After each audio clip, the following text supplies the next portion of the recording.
Hello everyone. Today we are studying the next topic, that is complex algebra. In complex algebra we will study imaginary numbers and complex numbers. Let's start with complex algebra. What is complex algebra? The complex algebra which uses imaginary numbers and complex numbers at same time is known as complex algebra. Now what is imaginary number?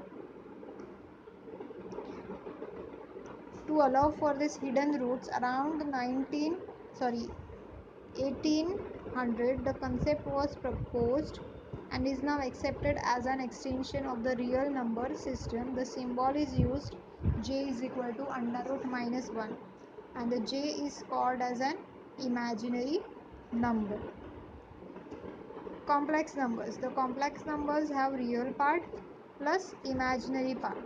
The example of complex number is as given below, 5 plus 6j. Here the 5 is the real part, that is constant you can say, and 6j, the number which is with j, is known as imaginary number or imaginary part. Now we will see the complex algebra in addition, subtraction, multiplication and division. So first we will do the addition of complex number. For the addition we will first add the real parts, then we add the imaginary parts. The example given for this addition is 6 plus 7j plus 3 minus 5j. Here first we will take the constant, that is real parts. So we will first add all the real parts, then we will add the imaginary parts, and lastly we get the final output, or you can say final answer. Same for subtraction of complex number. We will first do the subtraction of real parts, then we will do the subtraction of imaginary part. Multiplication of complex numbers, same as mathematics, we can do 5 into 2, that is 10, plus 5 into 7, that is 35, and j is the imaginary. So here we will get the answer. In that 10 is the constant, or you can say it is a real part, and 35j, that is the imaginary part. Division of complex number have little bit different concept. To simplify this equation, we multiplied the numerator and denominator by the conjugate of the denominator. Conjugate means the term which is in denominator, we will just multiply that term in opposite. Okay, so here I am solving this equation and we will get the final answer. In this equation we don't want the radial or square root in the denominator. For that purpose we are going to solve the equation. Next we will see some complex algebra examples. You can solve this and just check out the answer. If you have any query you can ask me. In this example, first we will cancel both the power of 10, that is first milliampere, and in impedance we are having the kilo ohms. Okay, then we will use square of both the terms, and finally we will get the answer. uh, for solving this equation we must have the you must have the calculator view with you. So just calculate all the terms and find out the answer. Is it the correct or not? Next, that is parallel AC circuit. A parallel AC circuit consists two or more circuits, series circuits connected in parallel across the same supply. All these series circuits are called the branches of parallel circuit.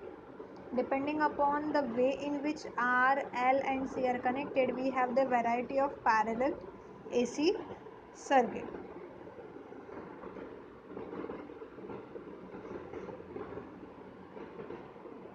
Okay, so solution for parallel circuits are phasor methods or admittance method. What is phasor method?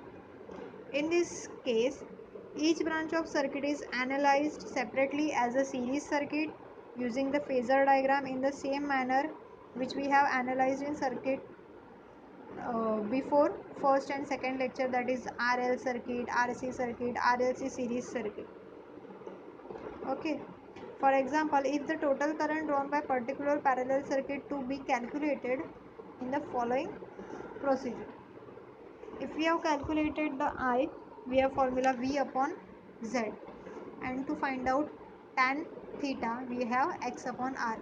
Then the phasor diagram is drawn taking the voltage as a reference for phasor. In this case, voltage is chosen as a reference quantity because it is common to all the branches. Earlier, we are taking current as a reference, but in parallel circuit there is a difference, and that is we are going to choose a reference quantity as a voltage. Finally, using the phasor diagram, the total current is calculated by phasor addition of all the branches, such as if I am having first in this diagram, if I am having resistance of value of 4 ohms, inductor is value of 8 ohms, and capacitor in value of 9 farad. Then first we will calculate impedance, then we calculate current, then calculate cos phi angle. Then first we will find out the first series RL series circuits parameter, then we will find out the second series parameter, then we will add both the equations and we will get the final impedance of the circuit. Here we will first find out ZL is equal to V upon IL, such as V is given as a 350 and IL is given as a 5 ohm. Then we will find out. The next part of the parallel circuit will be study in the next video. Thank you.